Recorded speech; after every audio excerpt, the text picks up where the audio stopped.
Cuando salgas de esa tormenta no serás la misma persona que entró en ella. De eso se trata la tormenta. Comienza Conexión a Mare.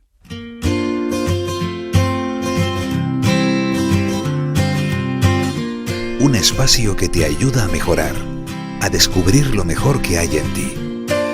Psicología, crecimiento personal, terapias naturales, salud. Conexión a Mare.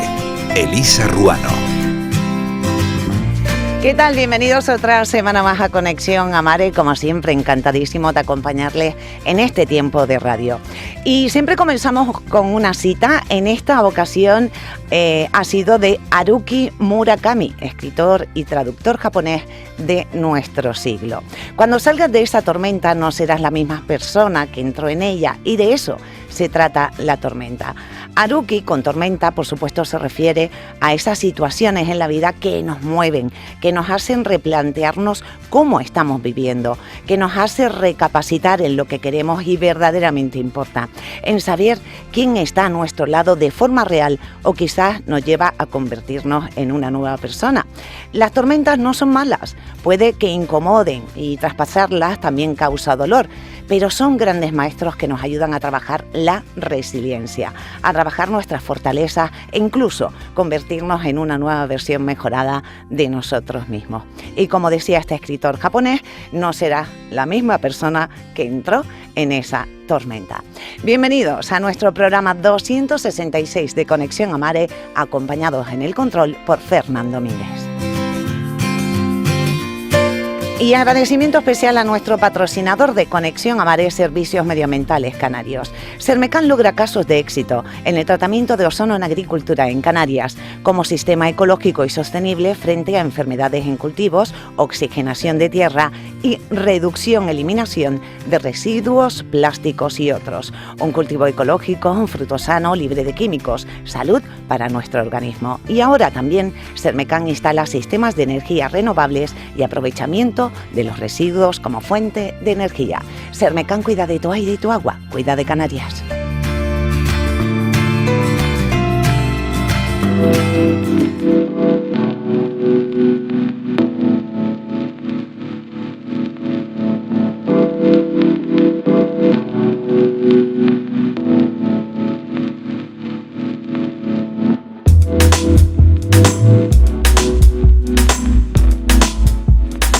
Y volvemos con el espacio de Hypergeek, 7 personas inspiradoras. Recordamos que Hypergeek es una comunidad de gente con la mirada brillante, emprendedores, personas que aman su trabajo o que simplemente quieren sacar una idea o proyecto adelante.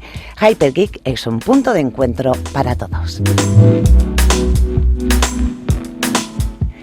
Y hoy vamos a hablar de vino. Aquí hablamos de todo. La verdad que es un mundo apasionante. Ya hemos tenido algún sommelier en el programa, pero ya saben que este espacio de 7 personas inspiradoras siempre lo tratamos desde la parte más personal de nuestros invitados. Y hoy tenemos con nosotros pues a Álvaro Cuellar, que es sommelier. Bienvenido, Álvaro. Hola, ¿qué tal a todos? Encantado. Pues encantado de tenerte aquí. Gracias, Alejandro, de nuevo, que bueno, es el director, digamos, de este espacio, y me dijo, oye, Elisa, que tengo por ahí a Álvaro, que es un apasionado del vino y tiene una experiencia de vida que puede ayudar a las personas, porque nunca es tarde, ¿no?, para saber lo que te gusta y lo que quieres hacer. Y eso fue lo que te pasó a ti, Álvaro, ¿no? Específicamente sí, a partir de los 29 años, cuando descubrí esta vocación, es una vocación tardía. Y la verdad que me pasé muchos años trabajando en el sector del comercio, y llegó un momento en mi vida en que dije, oye, yo no me siento a nivel personal proyectado en la parte profesional, no me siento que lo que haga sea algo vocacional en todos los sentidos. Entonces yo me levantaba todos los días pues con unos automatismos que no eran normales, ¿no? Hasta que eso, a la edad de los 29 años, creo que fue en el año 2015, pues con mi mujer, ¿no?, actual, anteriormente mi pareja, pues sacaron unos certificados profesionales y apareció la palabra sumillería. Y empecé a leer ese certificado de no sé cuántas páginas, eso era eterno, ¿no? O sea, esto no se acaba, qué mundo más amplio, ¿no? Y nada, me animé a hacerlo, Fueron casi unos 7 meses, 8 meses de asistir a unas reuniones por la mañana, de 5 o 6 horas aproximadamente. Y nada, y empezó la historia de la sumillería en el año 2015 con 29 años. Ajá. Y la pregunta clave, que no te la he hecho al principio, pero te la hago ahora, y es un poquito complicada a veces de responder. ¿Quién es Álvaro Cuéllar? Pues es complicado, porque he hecho muchas cosas. Sí. Actualmente tengo 42 años y he tocado muchos palos a nivel profesional. Y si me preguntas cómo Álvaro Cuéllar a nivel personal, pues un apasionado de la vida. Me encanta descubrir cosas nuevas, leer muchísimo, porque de verdad que recomiendo a casi todo el mundo que nos esté escuchando que la lectura es fundamental. Te abre muchos campos en tu mente y te hace descubrir incluso esos vericuetos que hay veces que tú dices, oye, yo me siento feliz con mi vida, pero a veces no. Después Claro. descubres a través de la lectura, de los estudios y de otros aspectos de la vida que no, que puedes hacer más y llegar más lejos. Claro, de todas formas siempre decimos que hay que ser bastante valiente, ¿no? Para dar ese paso. En tu caso, ¿te costó mucho tomar la decisión? Mira, pues sí, me costó unos 6, 7 y 8 meses antes de empezar la certificación profesional, dándole vueltas a la cabeza y digo, oye, me tengo que volver otra vez a parar, a estudiar, a dejar de lado el trabajo o trabajar menos horas o tener menos ingresos, ¿no? Durante una temporada. Costó una toma de decisión, pero una vez se llevó a cabo me quedé satisfecho. La verdad que tengo que decirte que el primer día que asistí a clase yo tenía un concepto del vino muy pobre. O sea, sí, conocía el mundo del vino, me gustaba el vino, pero no sabía que eso era tremendo. O sea, yo estaba en la punta del iceberg y mirando hacia abajo y eso no termina, no termina. Es que ahí es donde nos gustaría también, porque yo supongo cuando te dedicas a algo tiene que despertar una emoción en ti y es amor por lo que haces. ¿Qué tiene el vino que a ti te ha ganado el corazón? La primera parte es la parte social, porque el vino tiene un aspecto muy, muy interesante y es que es un generador de relaciones personales. Totalmente, 100%. ¿Por qué digo esto? Porque al final, cuando tú te encuentras en una sala pon tú en un intervalo de 10, 15 personas tan diferentes unas de otras, porque se reúnen, vienen de zonas tan distintas, cada uno con su experiencia, y te van contando y vas viendo cómo el vino tiene la peculiaridad a través de una cata, del aroma, de una pequeña charla que das, abrir la mente y la gente se relaja tanto Claro. que al final acabamos teniendo una charla muy personal. A mí lo que me llamó la atención del mundo del vino fue eso, que eso lo descubrí posteriormente, después de los 7, 8 meses que estuve estudiando el certificado, ¿no? Bueno, sí sé que, y tomen nota, porque Álvaro sí organiza muchas catas Sí. y todo esto. ¿Tú crees que este tipo de catas, de reuniones, le viene bien a personas que socialmente pues les cuesta un poquito relacionarse? A lo mejor es una buena salida. Totalmente de acuerdo. De hecho, Sí. yo me he encontrado en catas personas que los primeros 10 minutos no hablan nada, ni se presentan, tú le das pie. O sea que el vino tiene un efecto relajante, totalmente relajante, además está demostrado a nivel científico, y esas mismas personas empiezan a abrirse, a lo mejor nunca han probado vino, Ujú. y vienen y prueban un vino que tú le ofertas, un vino blanco muy diferente, y se empiezan a apasionar. Y de verdad que lo que más yo he descubierto cuando terminan las catas, después de 1 hora y media, 2 horas, en la que la gente ya está muy distendida, es la frase que se repite es, ya no veo el vino igual. Esa Claro. me la han repetido tantas veces que al final me lo he creído yo, Claro. que es lo curioso. Sí. Porque además en la hora de la cata, creo, Álvaro, que se despiertan también, bueno, todos los sentidos seguro, Ujú. pero te dicen algunas personas que hayan ido a esas reuniones, oye, pues se ha despertado a mí esta emoción, he sentido esto, lo otro. ¿Hay algo que te haya sorprendido? Sí, y sobre todo cuando das mucho pie, cuando hago las catas, hay mucho margen a que la gente hable y participe. De hecho, ellos son los protagonistas, ¿no? Casi siempre acaban contando cosas personales. Oye, este Vale. aroma me recuerda a algo especial, no sé el qué. Y es verdad que salen con esa sensación de haber viajado a nivel emocional, interior. Es difícil de describir esto porque creo que hay que vivirlo. Por eso animo a todas las personas que estén interesadas en participar en todas las catas que puedan, ¿no? Hay grandes profesionales en Canarias también que trabajan en el sector de la sumillería y que cuando sales de una cata sales diferente. Claro. Bueno, Álvaro tiene su perfil en Instagram, que ahí pueden seguirlo, ahí vas contando un poco las catas que vas haciendo Sí, y hablando de los vinos. también. Y creo que el perfil te pueden encontrar como Álvaro Cuéllar. Como Álvaro Cuéllar, sí. Vale, perfecto, para Ujú. dejarlo claro, por si quieren ir ya siguiéndolo, ¿vale? Y así van conociendo cómo es el trabajo. ¿Cuál es tu región vinícola favorita y por qué? Bueno, me llama mucho la atención la región, húngara, que son los vinos Tokaji. Curiosamente son vinos que se elaboran de manera dulce, natural, y son los que se consideran a nivel mundial los vinos dulce natural de mayor calidad. ¿Por qué digo esto? Porque se utiliza la podredumbre noble, que es un concepto, que es un hongo realmente, un hongo que todo el mundo cuando ve dice, un hongo, me voy a tomar un hongo, ¿no? Pues un hongo benévolo que realmente no afecta a la uva en el sentido de que a lo mejor reseca un poquito la piel, se pone un poquito más dulce, sacas el mosto más natural, pero son vinos que se elaboran con ese concepto. Y me llama mucho la atención y me encantaría probarlos en el lugar, porque tienen una recolección de la uva muy diferente. La recogen en 3 partes. Vamos, hay racimos que no tienen podredumbre noble porque eso es algo natural que se genera y cogen esa parte, después recogen otro que a lo mejor tiene la mitad de ese hongo cinerea en este caso y la otra parte que se elabora. Entonces me parece que es algo diferente, ¿no? Bueno, qué maravilla. Ustedes no saben en lo que es el mundo del vino, es que es otro mundo diferente, ¿no? Sí. Es que de hecho si te animas a estudiar y también Claro. te darás cuenta que te puedes pasar con una región, por ejemplo, como Francia, meses estudiando. Porque eso es enorme. Estamos hablando de una cultura vitivinícola, vamos a decir, de una tradición de casi 2000 años. 2000 años, claro. En el cacao también se habían descubierto este tipo de cosas, el vino se lleva elaborando. Es verdad que los tecnicismos, en este caso las técnicas que se emplean de viticultura, de enología, pues han evolucionado tanto más recientemente, ¿no? Lógico. Por eso hoy en día te puedes encontrar vinos de calidad en casi todos los lugares. Álvaro, tú eres de aquí de Gran Canaria. Sí, nací en Gran Canaria, sí. Vale. ¿Y los vinos de nuestra tierra? Son espectaculares y esto no lo digo con ánimo de porque somos canarios, Claro. sino porque han evolucionado tanto en los últimos 15, 20 años que podemos decir a día de hoy que compiten a nivel internacional y nacional con muchos vinos. ¿Te Sí, atreves sí. a decir alguno? Bueno, ¿el nombre te refieres o no? Sí, claro. ¿Algún Estamos en nombre Canarias en Radio. Canarias directamente? Vale. Mira, he probado vinos de la bodega de los hermanos Mesa, por ejemplo, de Tenerife. Después también he catado vinos como el Nube de Altura, que son interesantes. Concretamente, ¿verdad? En Gran Canaria, por ejemplo, un vino que me sorprendió recientemente, lo caté hace poquito con una compañera, que es de Guiniguada. Un vino tinto con unos 6, quiero recordar, 8 meses de barrica, pero un espectáculo, ¿eh? Lo recomiendo 100%, ¿eh? Gracias, estamos apuntando por aquí todo.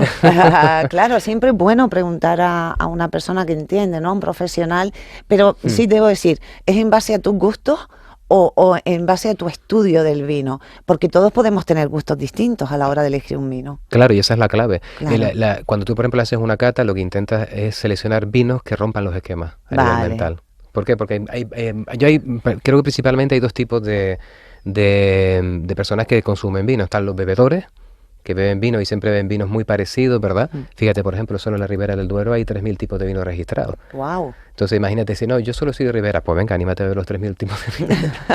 Dale, ir a ver. Por ejemplo, ¿no? Claro. Y son muy diferentes unos de otros, ¿no? Pero yo animaría a la gente a probar vinos diferentes. Claro. Y volviendo a la pregunta de antes, que me perdí un poquito, a lo que yo me refiero es que realmente está el catador. Después hay gente que le gusta catar cosas nuevas. Y va a una cata para catar cosas nuevas. Y va a un restaurante y dice, oye, ¿qué tienes de nuevo en el vino? Claro. Eso es interesante. Bueno, antes nos hablaste de ese vino de Hungría, pero ¿hay algún otro rincón del mundo que te gustaría estar allí y probar el vino de esa zona? Mira, Sudáfrica, por ejemplo. Sudáfrica, vaya. En el Cabo de Sudáfrica se elabora un vino que se llama la Pinotage en este caso, que es un ensamblaje de 2 uvas. Una Pinot Noir, de origen francés, y después un Cinsault.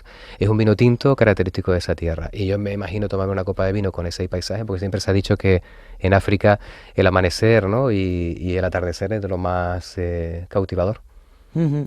Yo no sé, Álvaro, ya vamos un poquito a tu parte personal. ¿Te imaginaste en algún momento, porque siempre nos vamos a cuando éramos niños, ¿no? Sí. A mí me pasa personalmente, no me veo hoy, me veo cuando digo, vaya, yo pensaba o quería ser. ¿Te imaginaste en algún momento que te ibas a dedicar a esto? No, ¿qué va? Ibas a decir ni de coña, ¿no? Iba a decir ni de coña, tal cual. Si se puede hablar así en la radio, Claro, sí, claro. Ni de coña. Sí, Ni de vamos. coña. Que va. De hecho, te digo que fue una vocación tardía y que descubrí. Yo cuando salí de la certificación profesional, lo primero que me di cuenta es que no sabía nada. Nada. O sea, un 0,000, yo creo que ni llegaba al 1. Claro, y me vi tan desnudo que me tuve que poner a estudiar por mi cuenta. Para que vean la profundidad que tiene este mundo. Que Claro. es muy, muy complejo, muy divertido porque aprendes muchísimo. Adquieres mucha cultura porque a nivel de aroma del vino viajas por todas partes. Pero, y sin moverte, claro. Claro. Pero claro, dije, yo no sé nada. Empecé en un hotel, digo, estoy perdido, ¿no?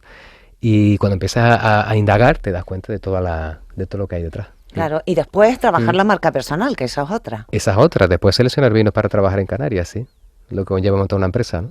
¿Y ahora mismo dónde te encuentras? ¿En qué punto estás con marcas y demás? Mira, pues actualmente marcas propias trabajo unas 7-10 referencias, después colaboro con compañeros aquí que son distribuidores muy específicos, con vinos muy diferentes. Y es verdad que al principio te animas a trabajar vinos muy, muy peculiares y ahí te ibas descubriendo que tienes que tener un equilibrio. Tienes que también trabajar vinos que se conozcan también en el sector de Canarias, a nivel de paladar, ¿no? Pero sí, me animo. Bueno, creo que antes te hice una pregunta más o menos parecida, ¿no? En el que cada persona tiene que elegir el vino. Pero ahora vamos a hablar de la personalidad. O sea, ¿te has dado cuenta que según la personalidad hay un patrón? ¿Eligen un vino u otro? Se repite, ¿Sí? sí, se repite. Y es uno de mi objetivo cuando una cata es romper ese patrón. O sea Vale. que yo me he encontrado, de hecho creo que no me acuerdo ahora mismo el nombre del concepto técnico, pero hay una ciencia que estudia las emociones y el vino. Quiero recordar que es acenetología, ¿eh? Puedo Vale. meter la pata, ¿eh? Pero creo que era eso, sí. Y de hecho, a nivel personal, una de las razones es que la gente salga de esa zona de confort, ¿no? Claro. Y pruebe cosas nuevas. Fíjense, todo lo que se puede trabajar a través del vino, bueno, se pueden hacer con muchas cosas en la vida, pero sí tengo entendido que el vino es un mundo que se vive mucho desde la emoción. ¿Tú tuviste algún momento así, en alguna cata, en algún momento, en alguna reunión, que despertó alguna emoción que nunca tuviste por primera vez y dijiste, wow, madre mía? Sí, fue una cata en concreto y me acuerdo muy bien porque me hizo viajar a mí mismo. Yo no me sorprendió, pero no me lo esperaba, al catar un vino tinto con un matiz diferente. Me viajó a la infancia, fíjate, a Málaga en concreto. Sí, Tenía un aroma específico que me recordó a ese verano en el que paseaba por el parque y en concreto a mi abuela, fíjate.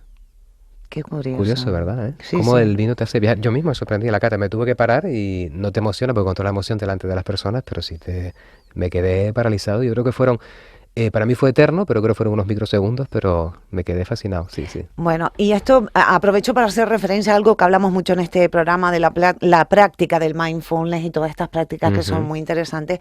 Debo decir que en la cata se utilizan los sentidos al 100%. Es una forma de hacer mindfulness también. También, exacto, la atención plena, La ¿cierto? atención Sí, plena sí. en el sentido del olfato y el gusto. O hay Exacto. y la vista, ¿no? Y la vista también. De hecho, hay muchos defectos que tú puedes descubrir en un vino a copa parada. Tú sirves un vino, tienes la copa y puedes descubrir un defecto por el color. Si, por Claro. ejemplo, tú imagínate que tienes un vino joven tiene un color, una tonalidad muy, muy llamativa, ¿no? Hablando mal y rápido.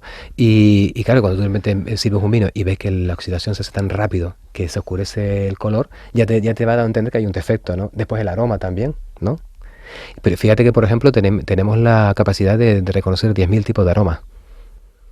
O sea, que hay que tener un olfato que... Eso son años de trabajo. Años de trabajo. Son años de trabajo. Yo tengo compañeros que llevan 20 y tantos años en esta profesión y nos tenemos que sentir orgullosos. Perdona que te diga, porque tenemos en Gran Canaria, por ejemplo, su campeón de España Qué a nivel bien, sommelier. qué bien. Imagínate, ¿no? Entonces, pero sí es complicado. Y de hecho, en las catas se suele diferenciar muy bien lo que es el aroma, lo que es el gusto y lo que es el posgusto, por ejemplo, ¿no? Incluso la fase visual. No tiene que ver una cosa con la otra. Vaya, y estaba haciendo ahora memoria con el tema de la aparición del COVID, que si lo pasaron a alguno de ustedes, madre mía, porque afecta muchísimo al olfato y el gusto. Yo lo pasé y perdí Sí. el olfato. Vaya, lo has recuperado, Lo entiendo, recupera, trabajándolo. sí, trabajándolo. De hecho, incluso al principio yo notaba que no era capaz de captar algunos aromas y el sabor también. Bueno. Pero se fue recuperando poco a poco.